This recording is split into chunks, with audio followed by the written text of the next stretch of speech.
Sing along now.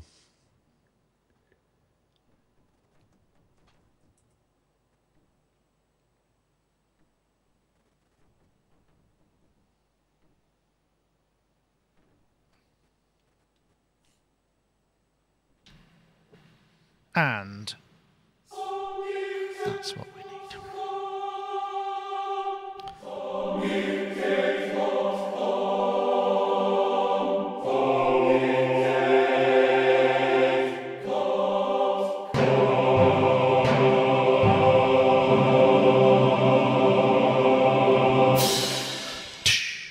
Hello everybody, welcome to Sonic Talk number 370. Apparently I was admonished last week for not coming up with a number gag for 369, but I'm afraid that's just the way it goes. This week I shall be equally tardy because I spent 12 hours filming yesterday and I'm a little bit brainless. So if you've been watching the pre-show, you may have noticed a modicum of technical difficulty, but now we're all through that, hopefully, and our guests have patiently waited through. I just want to say thank you very much to Isotope for sponsoring the show. We've got a competition coming up from them later in the show, and also we're going to announce the winner of last week's competition, so double up. All sorts of marvellousness. Anyway, this week is yet another scorching day here. You probably can't hear the air conditioning going back, but I'm sure it's hot wherever you are in the world. Let's welcome our guests right now. Rich Hilton is nodding his head, shaking his head. No, not here. I'm happy for you, Rich, that it's not too hot. It certainly is in this place, I can tell you. It's gorgeous here today, actually. Low humidity. What you guys would call around 23, 25 degrees. Beautiful stuff. Excellent. Well, I'm glad to hear that. Rich Hilton, of course, Chic band member. You'll probably see him. If you live anywhere in the world where there's a festival, Rich will probably be playing there this year or maybe in the coming months. So watch out for him with Chic. And also you can listen to his work on pretty much any of the Nile Rodgers productions currently available in the stores after a certain date. But, you know, that's Rich's work too. So thank you, Rich, very much for joining us. Very pleasant to have you as well. And, of course, we've got Robbie Bronneman there. We weren't going to get him this week, and we got him. Amazing.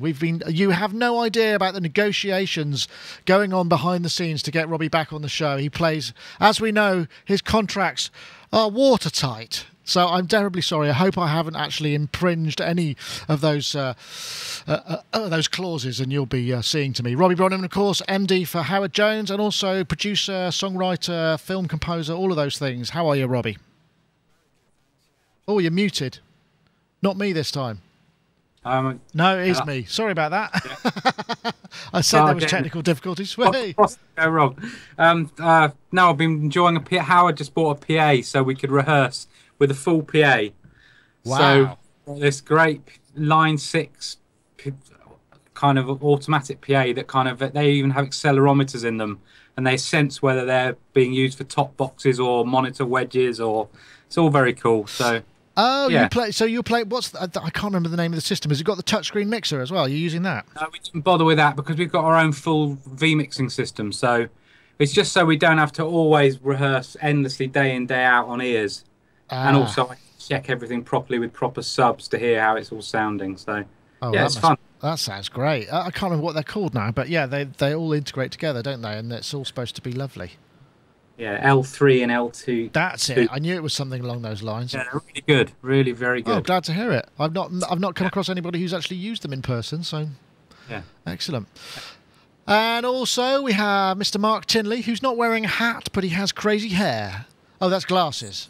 He's wearing glasses on top of his head, which could be construed as a hat. Mark Tinley, of course, sound artist, creative thinker, and crow catcher. How are you, Mark? And monitor blower. I blew my main monitors. Look at that. What is that? Can you believe it? Oh, no. From my Hewlett-Packard ProBook 4540S. I love Hewlett-Packard. I love them much more than Mac because I blew my main monitors. The monitors I use for everything, these little 2-watt laptop speakers, because somebody rang me up. And you know when someone does like a pocket call, I like to alert these people to the fact they're wasting their phone bill. So I loaded up Ableton and I played a 2K tone out of my laptop into my iPhone at full blast. And I thought this is bound to alert them, and it didn't. So then I put an LFO mod on the tone, so it was sweeping. I go, woo! And then suddenly everything went silent. So after I'd replaced this bit and that bit, the thing is, 24 quid later, I'd fixed my laptop, and it was very easy to take apart and very easy to put back together and all repairable, unlike another leading brand who, if you want to take it apart, you have to put it in the oven and peel off the glue and blah, blah, blah, blah, blah. So I'm singing the praises of Hewlett-Packard today because they're so repairable. I think that's very. I think that's very. To be honest, I've had that before. I remember once. Of course, these excellent monitors. Excellent monitors, full range. I've had that before. Yeah. In fact, I remember I had a number that this baby used to dial repeatedly. So I'd end up with it was back in the day when it was kind of more whatever the phone where you had proper contacts on phones. Oh, landlines even. I don't know if I've got a landline anymore. And I just got this baby crying down the phone, and I couldn't make a call out for ages and ages. And I found I just did it with whistling. But then I heard far more domestic sort of stuff than I was prepared for when I was sitting there trying to get them to hear it. But yeah, that's very annoying when that happens. I'm sorry to hear that, Mark. It didn't make any difference the tone that I was playing to them. All it did was, I mean, I'm not joking either when I say these are my main monitors, because most of the time, whenever I listen to anything, I just open the laptop and listen to something, and I might be guilty of even doing some work on these speakers and not going and plugging into a proper set of monitors or finding a nice set of headphones. So, wow. All joking aside, I do tend to use these speakers for lots of things, and not having sound on a laptop would be really, I don't know. Well, if it would make me far too professional. If you know them, then that's fine, isn't it? I mean, that's the thing, isn't it? I always remember mixing. Actually, I think it's more a case of I know what's going to happen to audio when I do certain things, so I trust my judgment, and I don't always listen to the result, and just trust that it's done what I expected it to do. So maybe that's it. Okay. I noticed we got a slightly down chat room this week, and it may be because I tried to change the the chat room client on the live page, sonicstate.com/live, if you want to watch this live stream every week. Or, as I've said, subscribe to it on YouTube, and then you'll see all of our other videos. In fact, we just posted an interview with Dieter Doepfer today, so that sort of stuff will be dropping in your inbox if you subscribe. But I'm not sure that because I think there was an issue with the flash policy on one of the servers, and this doesn't seem to be up in terms of numbers. So I think maybe that wasn't such a good idea after all. Get on it. So I'll change it back for next week. So do it, but deepest apologies about that. But you can do it with a local IRC client. There are instructions of what to do and where to go on the live page if that's troubling you.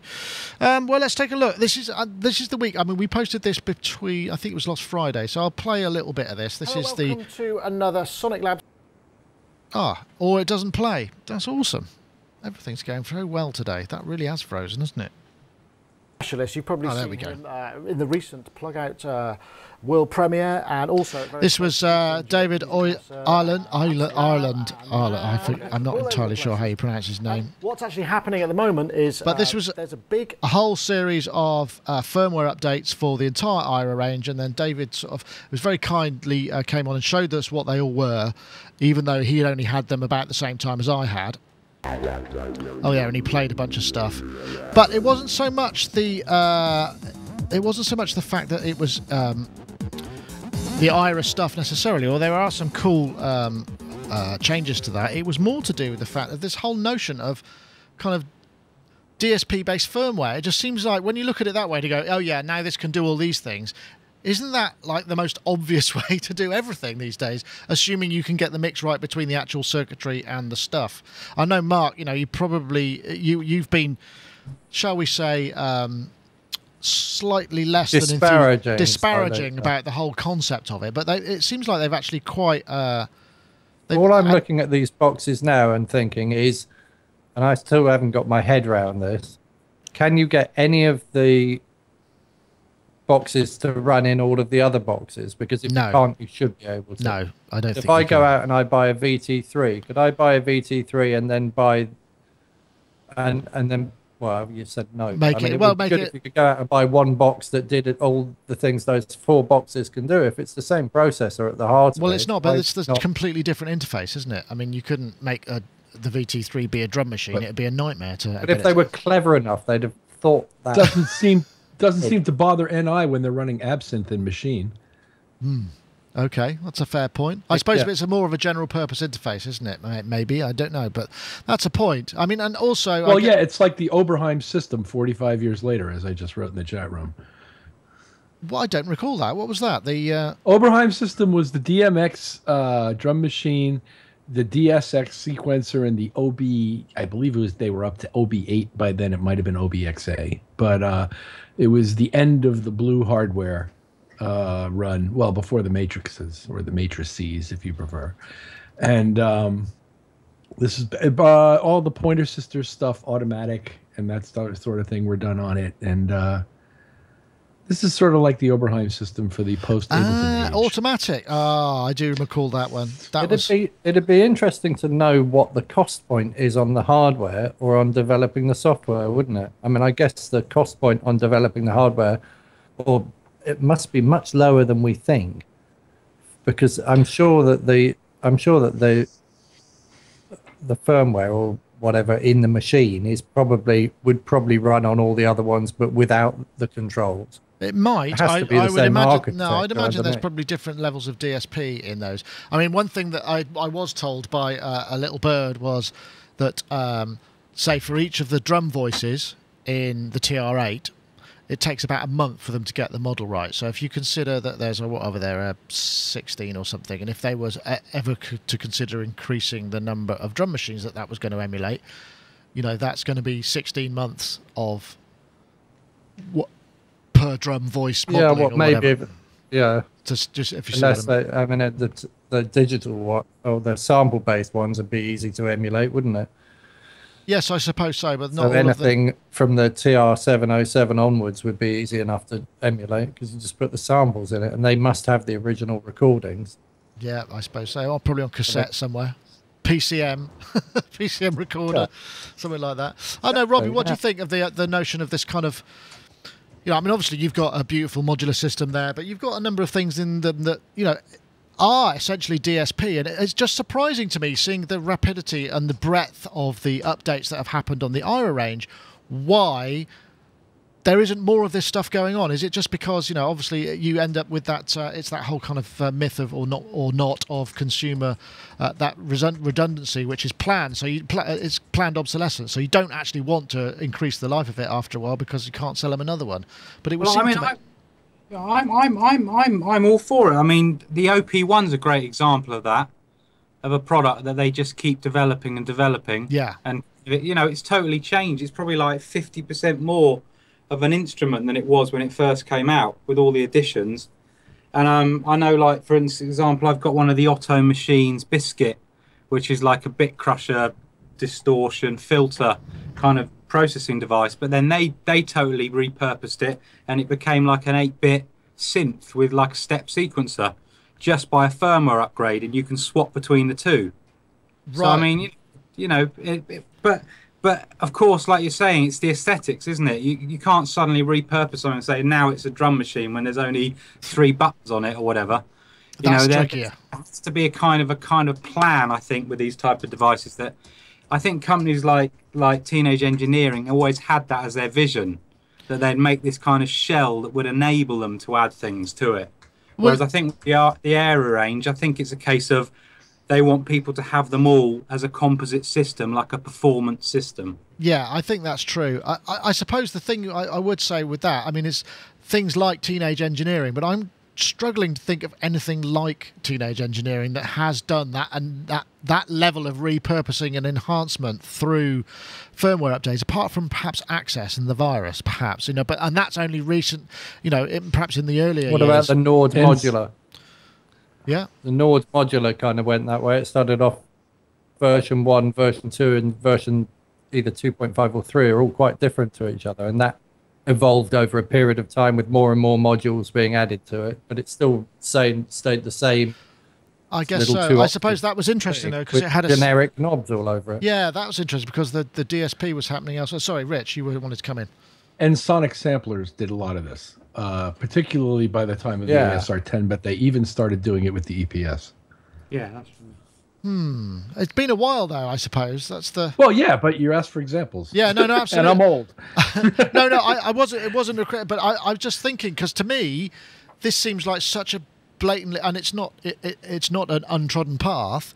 Yet it doesn't feel like it's being well trodden at the moment. It would seem to make an awful amount of sense, because if you get, I suppose, maybe if you get because you get the two systems, don't you? You get the kind of thing which is Roland again, or perhaps, as we talked to Yamaha, who've got the MOTU and the AWM2 engine, and they keep repurposing it. Whereas you could actually take the hardware and completely change the way that it works and work more in that way, because presumably the code development and what have you, when you've already got an existing hardware, even though it's expensive, you don't have any additional manufacturer costs. But then I suppose charging for it is the difficulty. Then that's where it becomes difficult. What they've done with the SH... Oh, were you talking to someone else? No, carry on. Okay, I was going to say what they've done with the SH1 is that they should have looked at the entire SH range, like the SH1, the SH2, the SH5, was it? Right. SH, the system one, the little keyboard things, and the rack, the system was a system 101. They should have looked at that entire range and then put all the knobs they'd need on to emulate all those things, and then be building modules that do all of those things. Then that would make it interesting, I think. That's an interesting idea. Korg has kind of done that in software without the hardware. They've basically given away the legacy store as software with almost everything they do now. Software. Yeah, I bought it. I think it's really good. The Wave Station's outstanding.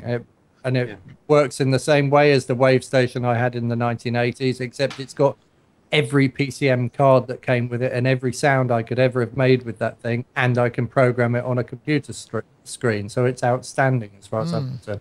I think might even have added a resonant filter that wasn't there in the original one, and the same with the M1.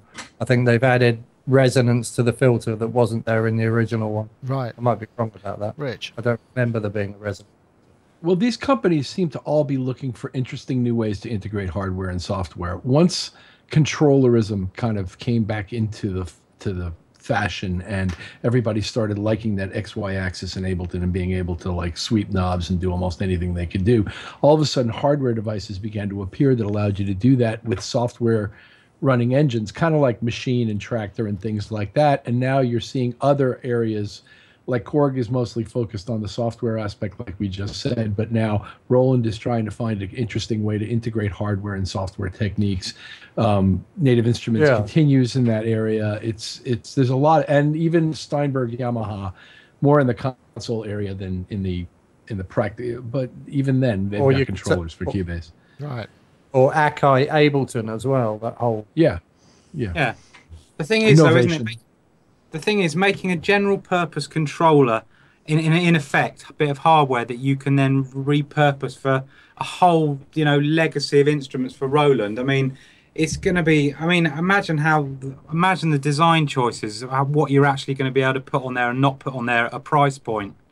It'd be like this sprawling monster, wouldn't it? If you were going to think that far ahead, I would have thought probably bring out possibly a 5-octave. Something like the System 1, which is more designed as a polysynth, full-on polysynth, which will have that DSP technology that they can pour other stuff from that kind of, that era into. Yeah, that's an interesting thought. Well, you could do it as a small-sized Stephen Slate coffee table with a keyboard attached. Well, isn't that what Open Labs were trying to do? Some time back, admittedly, it was more of a wrapper than it was an instrument in its own right. More of a workstation control system rather than the actual instruments itself. I think they've really potentially devalued the SH1 as well, because by making it an AU and VST plugin, which I could use in my computer, that says to me, well, sooner or later somebody's going to hack it. For one thing, but then if it can run in my computer, why do I need that external hardware thing? If I want that sound, why can't I just have the SH101 plugin in the same way that the Korg legacy thing allows me to have all the Korg sounds in my computer without any additional hardware? So it's also making me think that SH1 thing is sort of redundant. Well, I think there's a big difference. Robbie, you were going to carry on. No, all I was going to say was, I mean, yes, it does do that, doesn't it? But the way I understand it is you can you can actually load that plug out into the SH1. Yeah, so that's you can take that as a piece of hardware. So for somebody who wants to perform live, who doesn't want to be bothered with having a computer, they can load up, and I think you can switch between whatever plug out and the standard synth it comes as. That's right. So, you know, it's kind of the best of both worlds, isn't it? It's kind of like a host, in a sense, almost like one of those, you know, receptors. It's like its own receptor for its own plugin, isn't it? Kind of is, yeah. It kind of is. And I think, you know, okay, they haven't got it perfectly right this time. You know, in that there are issues. You know, there's only 8 memory, blah blah blah blah. But it does. It's an interesting idea, and I'm hoping to see a Jupiter 4 modelled in it. That because it's got enough DSP for 4 voices in System 1. Has it got all the right knobs for a Jupiter 4? Probably not, but you know, that's the one thing that one thing I really wanted them to do was when you see them the knobs grey out or aren't backlit for the ones that aren't there on the SH101, and what I think I might have said this before, what would have been really cool is to have the LEDs behind each of the knobs be able to be colorized, so you could have different sections in different colors. So essentially the whole surface of the synth could take on a completely different character, because you could have, you know, highlighted sections that were, do you see what I mean? And that would be really interesting, but you know, that's another time. But the whole you run the risk of ending up with something the size of the Schmidt at that point, because you're going to need so many knobs on the thing that it's going to be huge, physically huge. I guess so. I mean, but again, to address your point, Mark, I mean, I think the point is interacting with a VST instrument is nothing like the same thing as holding a System 1 and attacking the knobs and playing with it and finding it and working through sound, as I'm sure, you know, many of us will attest to. I mean, some of us can't deal with it in the same way. I totally agree. If you're gonna, but yeah, so it's a different experience, I suppose. But I don't want to be tethered to this one model.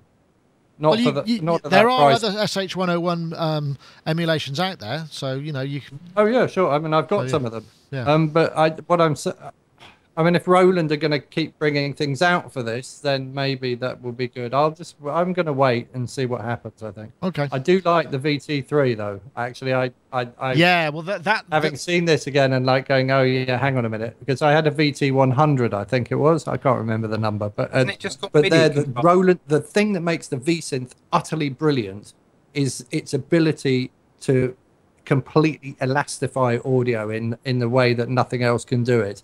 And the VT3 sounds like it can do the same thing. It's whatever their algorithm is.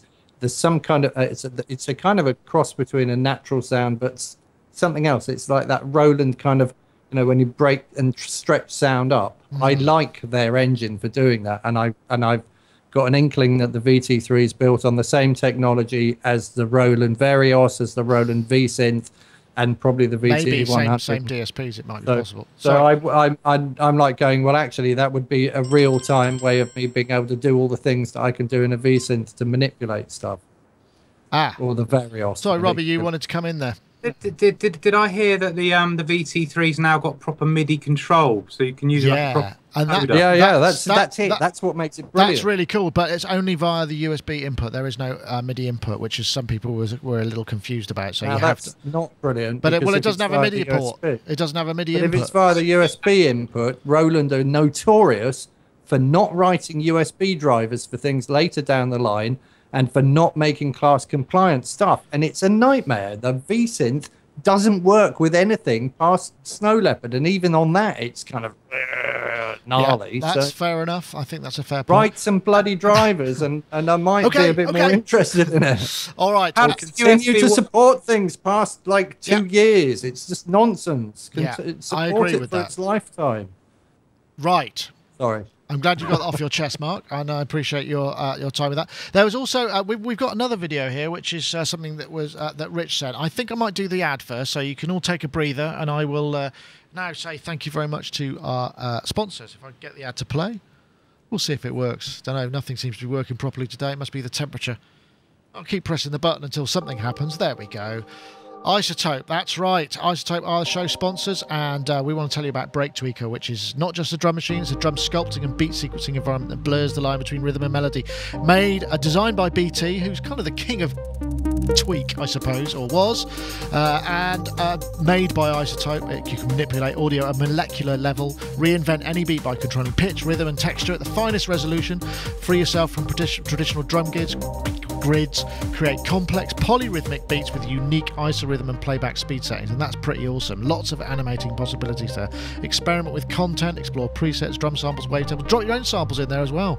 All you got to do if you want to get a hold of a copy of this, certainly for demo, is isotope.com/BraidTweaker, and there it is. And also, last week, Isotope very kindly gave away a copy of Break Tweaker, and we have a winner for this week, for last week, which I've now selected. I've just got to go and find it. Where did I put that there? I think I've just got to get that page up, so excuse me a moment. I've misplaced my competition winner, but we did pick a competition winner. There we go.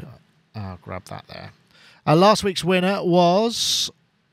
Let me get that on my page. It was a chap called Simon Claudius, or otherwise known as Twitter handle @the Baron himself, which is a very imaginative title. I like the sound of that.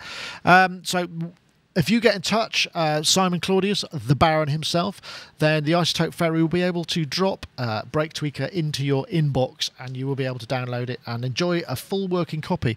In the meantime, don't forget to download your demo. But we've also got... You can win a copy of Break Tweaker. Yes, that's right. All you've got to do, you do it via Twitter. This is how the competition works. You need to send the hashtag microeditor, because microeditor is one of the components of this, and it allows you to micro-edit the sounds and the rhythms. And you send that to @SonicNick and @Isotope Inc., those two handles, and then I've got a special algorithm, search algorithm, that will find it. In fact, fortunately, I found a search algorithm that also counts the number of results this week, so I don't have to count from the bottom up. It's called Topsy.com, in case you're interested. Hashtag microeditor, @SonicNick and @Isotope Inc. And then what happens is I will keep an eye out for that, and we'll pick a random winner for next week's show. So yes, win Break Tweaker. Go on, just enter. If you're not a member of Twitter, it's worth joining just for that, because the odds are good. Anyway, I want to say thank you very much to Isotope for the sponsorship of the show. Right, fellas, I think this is the one that you brought up, and this is a very interesting one, Rich, I think. This is the news of waves. The SoundGrid Studio system is a new way of thinking in regards to mixing and recording. It brings with it quality, economy, and flexibility. Regardless of whether you're working in a home studio, you've got a complex network of recording rooms. Let's just fast forward that a bit. Based on the SoundGrid infrastructure, the SoundGrid Studio system offers studios a wide range of solutions. Streamlined workflow, sharing of assets, and extremely low latency are some of its benefits. This brings in the beginning of a whole new world of productivity and freedom for your sound production. Right, I won't let you get the whole marketing tip there, but this is quite interesting, and this is a kind of, I suppose, in many ways, it's something that is, running in the same kind of area as what Universal Audio are doing, but sort of outside and more networked. So you're offloading the DSP to separate processors, which you have to buy. You can get various different ones, but it's not as bad as you might think. And then you use the engine, you set your playback engine to be the sound grid, and then it can access and it compensates all the latency and stuff. Am I right in thinking that, Richard? I'm guessing you're the sort of guy who they would probably target and say, Rich, we need to demo this for you. You need to check it out. Have you actually had a chance to see this technology in action yet? Well, their invitation hasn't shown up at my door yet. However, it did initially strike me as starting from the UA paradigm as a jumping off point and then building something much larger, more sophisticated, and more involved in networking multiple systems together through a piece of hardware that serves as your host. There are a number of differences, though, between what they're doing and what UA is doing. They're not so much focused on audio interfacing and mic pre's and things as they are with the computer aspects of it. And also, they still allow you to host their stuff in your computer natively if you want to. Yeah, which UA sort of doesn't do. But the paradigm, again, of integrating software and hardware into stuff they can sell you that does all this wonderful stuff in and outside the box relates to the conversation we were just having, except this occurs more in the audio realm than in the synthesizer realm. And in that way, it sort of mimics some of what Steinberg and Yamaha are doing. Though I don't think they're doing anything exactly like this yet. They will. But this idea of hosting plugins outside your box to get greater amounts of use out of the software you're buying at a fixed dollar price is beginning to grow in the public's mind, and they're beginning to show an interest in doing that. So I thought this was a really, really cool product platform. And they've also got some other things they're doing, like, I don't remember what they call it. It might be Studio Rack or something, where jumping off a paradigm that sort of Ableton began with their rack concept. You can now create, I believe, an 8-slot plugin box that houses a particular configuration of plugins that you use for a specific purpose that exists in one plugin slot in your DAW, and allows you to save that combination, that box full of plugins that are connected a particular way and doing a particular thing, as a preset that is then recallable across all DAW platforms. Yeah, I think that's it there. I think that's what you're talking about. Yeah. They're doing, the SoundGrid stuff, and it's very interesting the way they're beginning to address the fact that a lot of people like to work in a lot of different DAWs on the same project at different times for different purposes, and they want to be able to use the same kinds of sounds. Now, it's not the first time anybody's done that, except in the way that they're combining their own plugins into this sort of wrapper plugin that you can open a whole series of them all at once.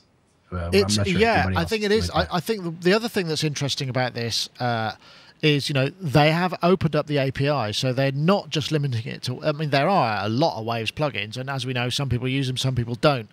I'm just wondering, it'd be great if we could see incorporation of other plugins into this system, because then that would be a winner for them. It's not naturally seems to be the Waves way to kind of be open and inclusive. But I know, Robbie, you use some Wave stuff, don't you, as well as the UAD stuff?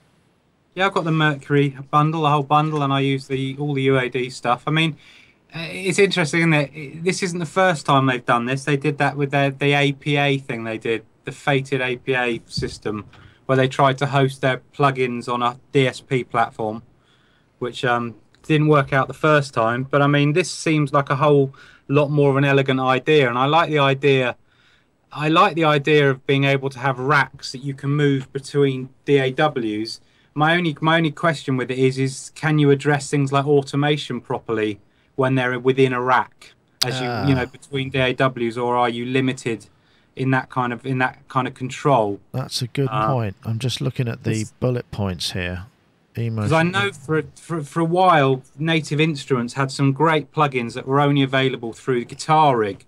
They had like the DBX 160 compressor and stuff, and it was the bane of my life because I'd do all these sessions with that on. I'd have to have all these Guitar Rigs, and then Guitar Rig 5 came along, and then you wouldn't see Guitar Rig 4, and I was just always hoping for all these plugins to be outside of that ecosystem. And so I just hope that obviously this is flexible enough that it doesn't become a bottleneck for people. There you go. Look, that says up to 8 plugins per fully automatable. It says there. Robbie, as regards Native Instruments, they are now, right? Yeah, no, I know that now. Yeah. I know. It's great now. It's great. I'm very pleased about all that. It's just it's sometimes when you have it all wrapped up in that one thing in the past, you've lost kind of being able to get in, And I think you can also use them within Battery now, and probably some of their other softwares. Yeah. Yeah. I mean, this sounds great to me. I mean, it's interesting because I know Waves aren't actively going to do the AAX HD plugin ports. They're only going to stick with the native and this. So perhaps they see this as their kind of way of taking on Pro Tools, really. Yeah, well, I suppose that makes a lot of sense. You just go, we'll just make a wrapper plugin, and then we don't have to worry about your stuff anymore. We just have to fix one thing rather than everything every time we change stuff. I know, Mark. I know you probably feel quite strong. I'm not asking for an obsolescence essay, perhaps, on this one, but no, it might fix obsolescence. The concept of this, I mean, in many ways, I mean, you use network attached storage, for storing all your tunes and stuff. The idea of having network attached DSP is quite an interesting idea, right? I want to hear how it works on the latency. I want to actually make sure that it's not going to cause huge delays in things, and I want to hear it resolve itself and for things to remain sample accurate when I start doing things where things are on other machines and they're talking over. Well, I looked at the way it said it connected, and that sounds a little bit odd to me, because it says that it connects well, I've lost the bloody thing now, via SoundGrid ASIO stroke core audio driver, right? Yeah. So how on earth can there be no latency in that? That doesn't make any sense. It's got to introduce latency. I'm guessing, really. I mean, it's got to be in a mix. It's got to be in a mix vibe. It can't be working in a real-time virtual instrument plug-in playing. So if you've got a bunch of plugins on one of these servers that's happening on the driver, and then you've also got a bunch of things that you're playing, like drum sounds or whatever, at the same time, I can't imagine how that would be possible. I mean, on the PC, the thing that it reminds me of a little bit is a thing that the image line people have been working on, which is called mini host modular, which you put into your DAW as a single VST plugin, and then you open it up and it's like a whole modular environment, and you can chain different plugins together and create all sorts of things in there, and it's really very clever. It almost feels a little bit of a constraint to have it in a rack and not to just be able to wire things up. Right. I don't always want to work with in a linear kind of way. I mean, the idea of having all my plugins as a whole modular kind of matrix thing appeals to me. So I'd quite like it to do that. But then the other thing is, I've been working for years and years and years to get everything in the box. So I click on one file and it loads and everything's there, and the song sounds exactly the same as when I last worked on it. And putting things outside of that environment to me is always something I don't really want to do. I want it all. Otherwise, you have to bounce things and make sure that you've I know what you're saying. Copies there is of that things to make sure that you're always going to be able to get back to it. There is that. Sorry, go. I was just going to say, just in the same way that Vienna Ensemble Pro is great for like scoring, in that you can, if you've got lots of stuff that you want to have as a template, and if you're going to put it in like your Logic session, it's going to take forever to load. You could, I guess, you can use these grids, these sound grids, as like big, very elaborate mixing setups for stuff. Channel script, for different templates of working, and if it's hosted in DSP, you don't have to let your main session for Logic or Pro Tools or whatever take forever to load it all up. Well, that might be true as well. And but just going back to the latency thing, obviously this is coming from a live sound technology, which has got, because this all stuff started for being able to run wave stuff in a live scenario. So the latency must be pretty damn low, because that would be unacceptable in many ways. And if you look here, the products that they sell, because I was thinking, it's going to be £2,000 minimum, but that's the top of the range box, £2,500, goes down to 1,400. Then the lowest one is $450, which seems to be a very reasonable sort of entry level kind of scenario. So you can see where they go. I don't know what's it's got. It's got 1 gig of RAM, a motherboard. I don't know what that means actually. It supports 16 IO up to 40. So there's obviously some issues with that. And you can actually you can put the board in. They do Yamaha boards, don't they? The Y boards and also DSP boards. What's the text? I'll tell you what I want. Yeah. I want that external box runs all of my PC VST plugins as well. And then when I mix on my Mac, I can put an AU or an AAX or an RTAS or whatever flavor of Mac I'm dropping into my track. And then when I click on that, it opens up a window with a sound grid that's all VST PC plugins. That would be interesting. So you can cross. So you can. So I can just all the stuff that's good about PC, which I wouldn't throw my PC away for, because I think actually that really clever programmers invented this plugin that they've only written for VST PC platform, which I use for things. That's a very interesting idea. To have that available on a Mac as well, rather than having to bounce it all out. So to have control of it on a Mac would be good. I mean, I've got one other bugbear with this, and that's that it doesn't support 192 kilohertz. It only supports 96. Okay. I'm not sure whether you might need something a bit more further up the food chain. Let's have a look. What's this one? This is the top of the range. So what does this do? No, it doesn't. Yeah, it does 96. You're right. It will eventually support it, but most people now have shifted. When I go. Well, this is interesting. Well, look, there's some interesting things. This is server benchmarks for latency round trip under 1 millisecond. Wow. SSL channel mono 512 instances at 48K. What has it got those for the little guy? Let's see what I didn't notice whether there was a sort of instantiation table in there. 1 millisecond. How's it doing that? Dimension. Yeah, it doesn't say in here. Oh no, hold on. It says latency round trip on this is 2 milliseconds.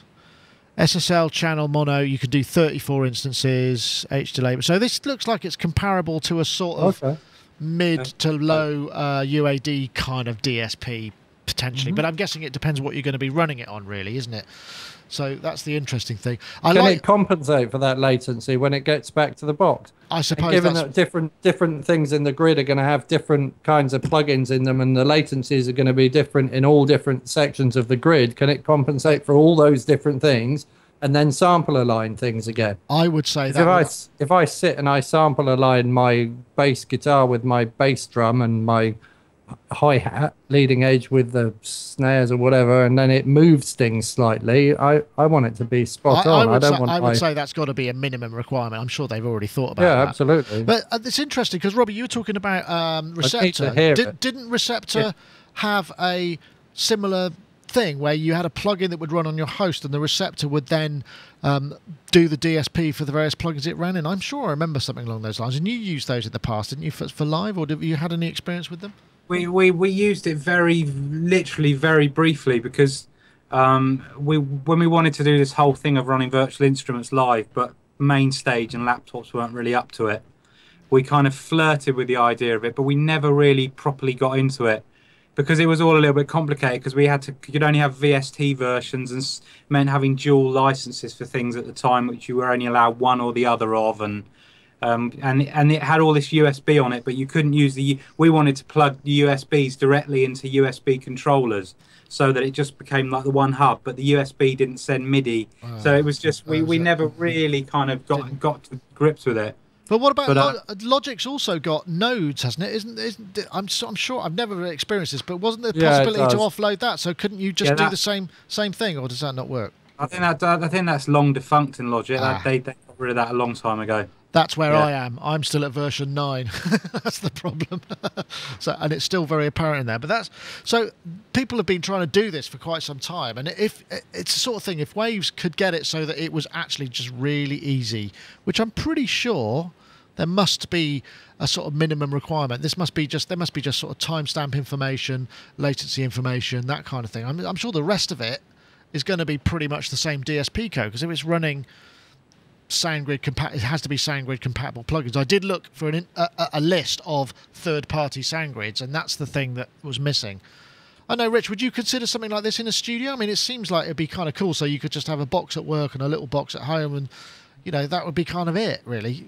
Or wouldn't it be nice to just disassociate the CPU from the DSP box, sort of entirely? It's possible that I would be interested in a product like this, depending on a bunch of different things. But the UA stuff I use, and I'm very happy to be using. I'm not very happy about the way they drop support for some of their older hardware, but I'm very happy to be using a lot of their software, and it's fun, and they have lovely little, graphical faceplates to simulate what we all have come to love and respect. So I do like to run a bunch of Wave stuff these days. Do I run enough of it that I need an external box? I suppose, for example, if I were doing large format mixes, particularly for things like film, this sort of thing would be very appealing to me, because as much as you can offload on your main CPU, the better when you're dealing in that kind of thing. Right now, I'm not doing large format mixing a lot, so it's not that big an issue for me, and things seem to be holding up fairly well. Did you see there was an article, I think in Sound on Sound the other week, with Junkie XL talking about how he scored, he's like the right-hand man of Hans Zimmer, and he said he got an auto load with over 900 tracks in it. Basically, every instrument he wants to ever use in a track is there available in the song. Jesus, how long does that take to load? He's got a machine room of stuff just to obviously host it all. But you can go, he's got every single thing he ever uses just in that one song. Wow. That's Well, now all that takes to load, and what it's like to, what happens when you actually start filling them up? Well, that could very quickly create is there actually a track count limitation? Does anyone ever come across one in any of their DAWs? I'm going to you, Robbie, because I'm suspecting you're one of the people who might have found that limitation. Is there a magic number? I seem to think 256. I don't know why I'm thinking that, but I don't know if that's just an old paradigm that isn't that necessarily true. I've certainly got up into the 100, well over the 100 before. Is it like a badge of honour or disgrace? No, not really. Not really. It's it's when you go, I'll just have that cowbell and I'll just have a track for it because I want to have it EQ'd differently. Whatever. I once received a project with 165 voices playing in Pro Tools. Wow. And it took me a day or two just to distill it down into something I could work with. Into a full track. Was it one of mine? No, it was no. That is funny. I remember back in the day when we used to have to get tape transfers done. I had an 8-track before we got the 16-track. And we'd get, the process would go, manager would say, do you want to remix blah, blah, blah? And we go, yeah, okay, send us the tapes. And we get the tapes. And then sometimes there'd be like 4 2-inch tapes. And it'd be like, what? What am I supposed to do? Even 2 2-inch tapes, 48 tracks. And I'd just be like, wow, I've got to make all these decisions. And I remember you kind of go, right, I've got to have the 8 tracks I'm going to need. They go live onto the 8-track. Everything else I might want, I have to lay off onto DAT so that I can sample it or do something with it later. God, it was... Oh, dear. Yeah. Remember that, Robbie? Maybe we need a bit of that. Oh, God, it's just so convenient now, isn't it? I mean, it's exactly what they were just saying just then. Rich was saying about sessions. They're just too cumbersome when they're big. So the first thing I do is, like, if somebody sends me a track and they've decided to do, I don't know, 40 tracks of vocals, I group everything and bounce it into pairs and all that. I just can't deal with it. You just can't work. I can't work on a mix that's like spreading over pages and pages like that. No. So yeah. It's no good. But it's also very interesting to see when you get a session in.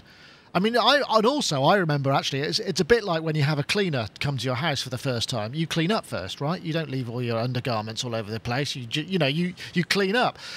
Same, if you know someone's going to mix something, you don't send them the kind of like version of it. You colour everything and you make it look nice. You name it all and you make sure that Oh, they never do that. People never do that. It takes like sometimes half a day just to get a song sorted out before you can do anything. That's the bane of my life, all that. I think it's just common courtesy. I don't know, Rich, you must get all sorts of stuff. I mean, you're going back to some of the stuff that perhaps you did yourself some time back. Do I detect that perhaps you don't tidy your room before you send out a session, or is that? I'm sure. I think you'll find that my sessions are pretty easy to look at and understand just as soon as they open up. Mark, would you stand behind that statement? I will stand behind you on that. I think you'll find mine are impossible to understand, and nobody has the faintest idea what's going on, and you can probably stand behind me on that. I did make sense of them. Did I not? You could make sense of them. I name everything. Audio track 1, audio track 2. Untitled 97. I've got a funny story. I've just been mixing a single this last week for a well-known person. He shall remain nameless. A well-known singer, not someone I regularly work with, so you can't do the maths and work it out. But I've had this dialogue for about 5 days for a mix that should have taken a day. And it got to the point where they were coming back saying things like, "Yeah, that vocal's too wet. It's too swimmy," and they'd sent me stems with all the effects printed on them. At which point I had to go, "Yeah, well, the reverb's already on there, so there's not a lot I can do about that."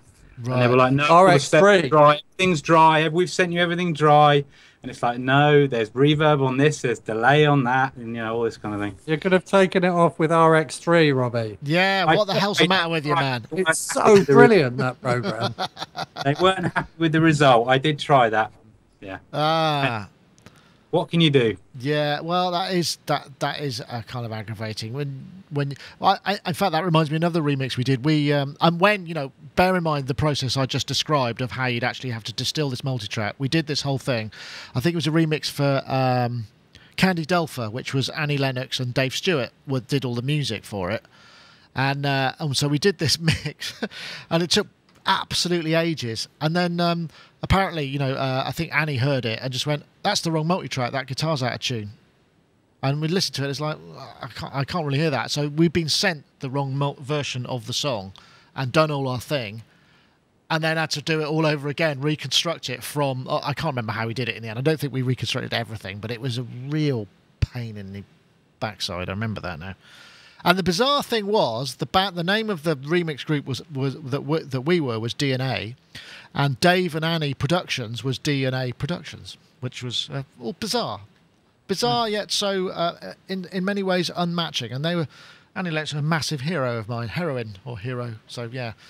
Anyway, that's by the by. But yes, so tidy your room. If you're going to send a session or stems out, tidy your room. Give people options. It's no good just sort of leaving it all here as it is. There used to be. There was a time when you were asked, "What would you like?" Do you still get that? No. Just get an MP3. Can you sort that out? I have had people. And again, the person will remain nameless. I was asked to mix a track, and they sent me all the little chunks from their DAW, not even bounced into stems that started at beat 1 and bar 1. All the individual bits. Little fragments that I was supposedly meant to kind of piece together into a pattern. Excellent. Surely they were broadcast WAV format with timestamps, though, right? No, they were not. Oh, that's really hurtful. What a terrible... In this day and age, there's no excuse for that. Did you turn them down? Just charge them extra. I said I won't do it until you bounce them. And again, I said, bounce everything. If it's got fresh air in the front, it doesn't come in for like a minute. It doesn't matter. Yeah, disk space is cheap now. It's okay. Some people get that concept. It's unbelievable. Oh, man, that's funny. Oh. Yeah, I think I've had that happen before. There was something else that sprang to mind but I can't remember what it was now. But yeah, those sort of nightmares. Got to make sure that you could. Actually, no, that's true. It was the MP3 thing. I did a mix for somebody who I work with quite a lot, and it was before we had much bandwidth, and I got an MP3 of the mix, which I dropped on the timeline, and then I worked to that. Yeah. And I added quite a lot of stuff, and they wanted granular control of it. So I had to send them bounces of MP3s of all the stems back, which they used in the final mix, which made the official release and was did very nicely. But yeah, so it was all MP3s that I sent back that got re-imported into the DAW session. I like it like that. That's kind of cool. I don't know what sort of artifacts it might have had on it. Loads, probably. Yeah, loads and loads. Right. There was more.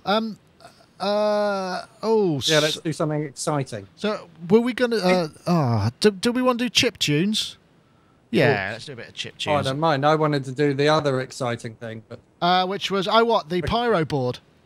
No, that's exciting as well. All the other topics I don't know. Exciting. What? MOTU? MOTU, yes! MOTU. That looks really exciting. MOTU. Okay, right. Let's do MOTU. Let's see. I've got MOTU here. This is actually just come out. They've just announced a new range of MOTU interfaces. These are them. They are the isn't that supposed to animate? Oh, let me reload that. Animate away. Go on, get on with it. 3 new interfaces, the 1248, the 8M, and the 16.8. And these, again, this is an interesting notion, actually. They're Thunderbolt audio interfaces. And yeah, here we go. Look, there you got some pretty information. And they've also got AVB networking, which is audio video bridge, apparently. And that's quite interesting because of the nature of, as we were talking a little bit earlier about the idea of having DFP or DSP offset and what have you. And this is a similar kind of principle, but with I/O. And the AVB looks like a great idea, but again, I don't know. What were you excited about with it, Mike, before I pass any comment? I'm excited because I think MOTU generally bring out good hardware that's well supported, that lasts a long time. Yeah, that's true. And they look really good. They look like they've thought it out. There's an integrated system. The existing MOTU interfaces already will talk to each other, and you can kind of expand your system. So they've thought that out, how they're going to do that. And I don't know, finally having somebody that's going to, I'm assuming it's affordable. They're all priced the same. They're $12.95 or is it $14.95? I forget which. I should check that. I think it's let me see. I've got the news. I think it's just bringing the Thunderbolt thing more into sort of like sensible price range where and it's got loads of features. Yeah. It just looks like a really good thing. And it looks like the thing would be a separately addressable, basically, you know, not lots of DSP, but certainly an addressable audio standalone audio I/O mixer kind of thing. And it's got AIRA I/O. So let's have a look. I've got the pricing here somewhere. They are all $14.95 each, so it's going to be about £1,000. So they're not cheap. Dollars, right? Yeah, so it's affordable then. Yeah.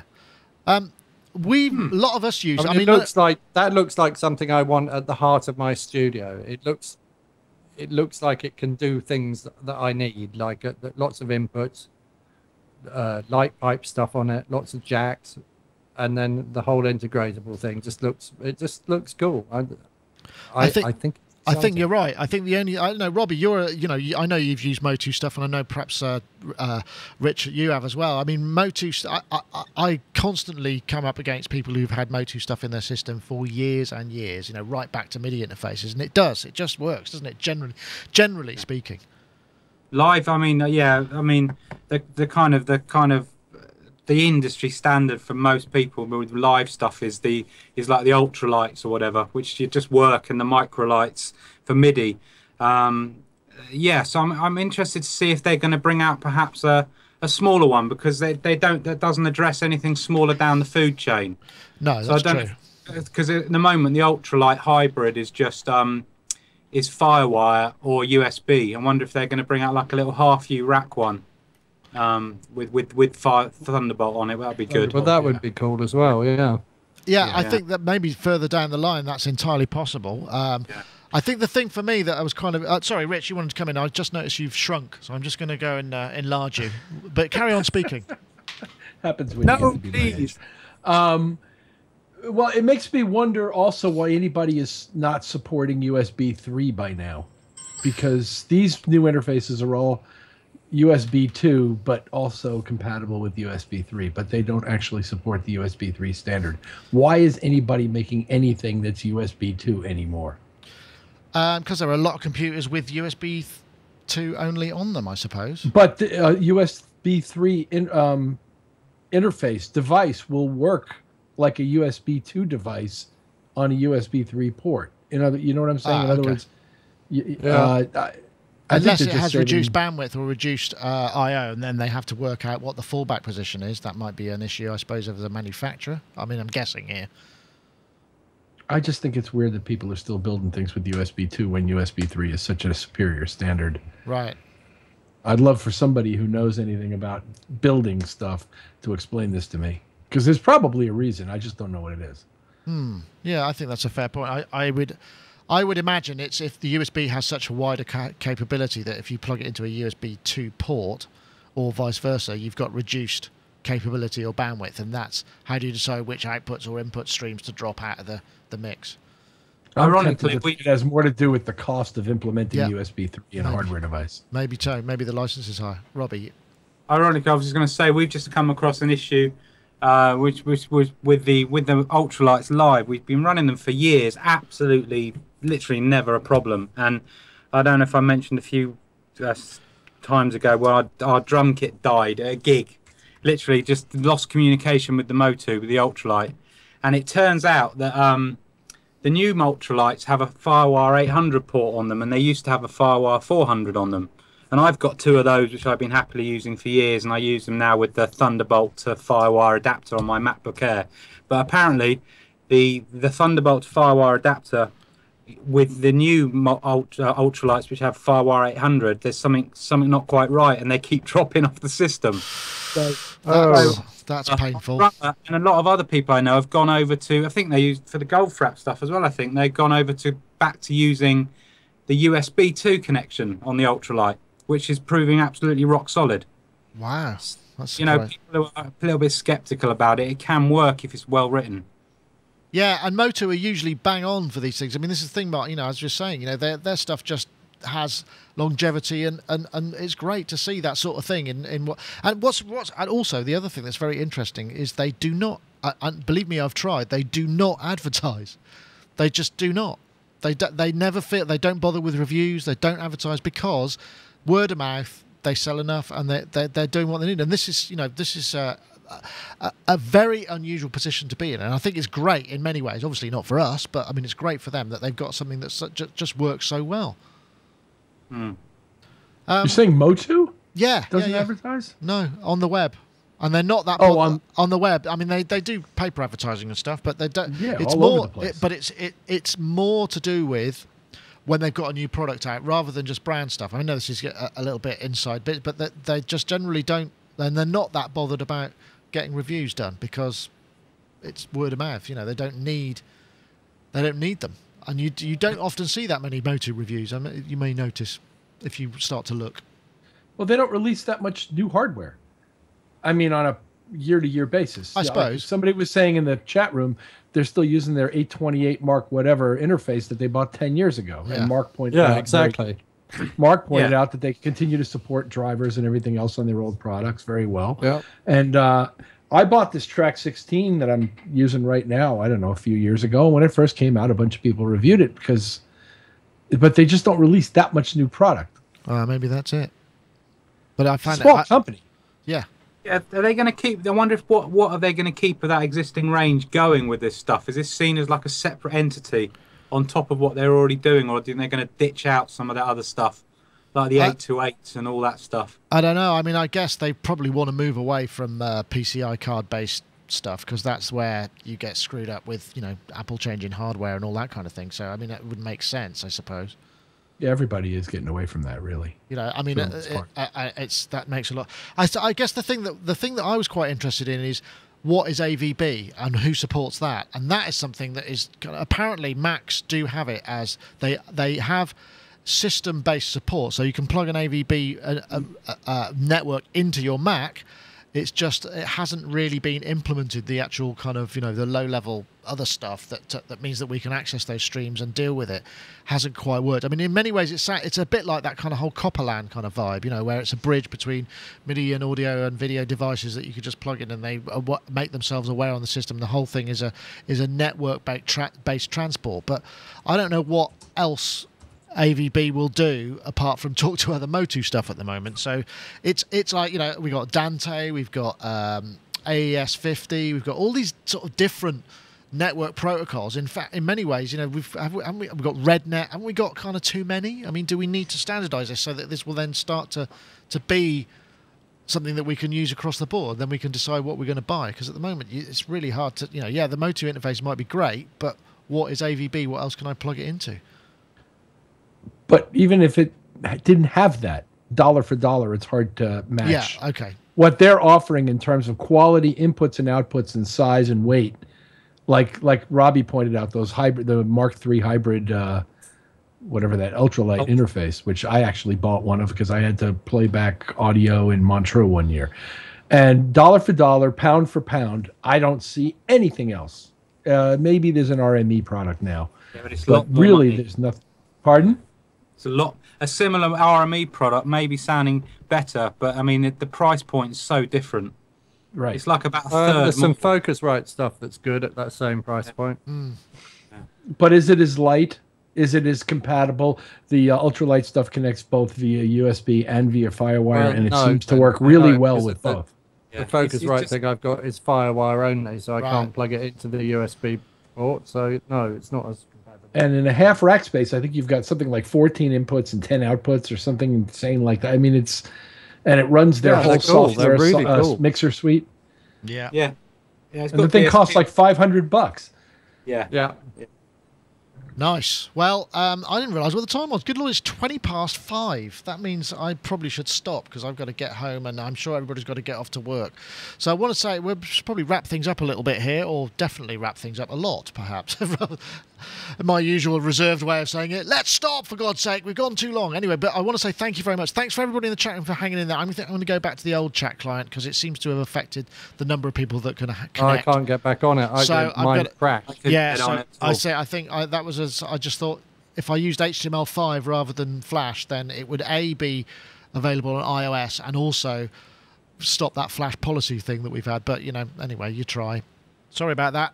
Anyway, don't forget, we've got the winner. If you're the winner of the competition for the isotope stuff, the brake tweaker, you must be, what was your name? You were called Simon Claudius, the Baron himself. Get in touch and we can get that. And if you haven't got in touch, remember you can win stuff by going to sending a tweet with the hashtag microeditor to @SonicNick and @Isotope Inc. and then you will stand a chance for being entered for the prize draw for this week. So thank you very much, everybody. We'll start by saying goodbye to Robbie. Thanks for joining us at the last minute. I appreciate that. I'm sure you probably got a beach to lie on or something instead, but I do appreciate it. I've got files to render. Files to render. Yeah, I've got proper stems to output. Boring, yeah. Anyway, thanks, Robbie. Robbie Bronniman, you can see him at Robbie Bronniman. Of course, Sushi Friday Music is the his musical project where you can see what he's up to on Facebook, so do check that out. And thank you very much. And also, we've got time to say goodbye to Rich Hilton, who's there in the very clement weather on the east coast of the US, I believe. Thank you very much, Rich. You're off to the studio, no doubt, to do good works. Indeed. Right, and also Mark Tinley, thank you for joining us. Appreciate that. And I know up until the last minute, it was you were a bit concerned it was just going to be you and I. So I want to thank. I thought it was going to be, and I felt I hadn't researched the topics properly, but I was saved. That's the last possible minute. And we want to say thank you very much to the remaining the chat members who managed to make it. Thank you very much. The reason you're seeing all of this is because I'm not using the same. I use an IRC chat client, which I would thoroughly recommend if you're going to do that. So thank you. And I didn't ditch the chat room. My Mac crashed, so. That's a shame. Well, look, I couldn't get back in. I'll put it back to how it was last week. Anyway, thank you very much, everybody. That was Sonic Talk number 370. And that's it for this week. And there will be another show next week. And then I've got a couple of weeks out, but I've got some stuff to play. Hopefully, there'll be a couple of interviews that we'll be putting in that slot. Anyway, that's it. I'm going to press stop. No, I'm going to fade to black.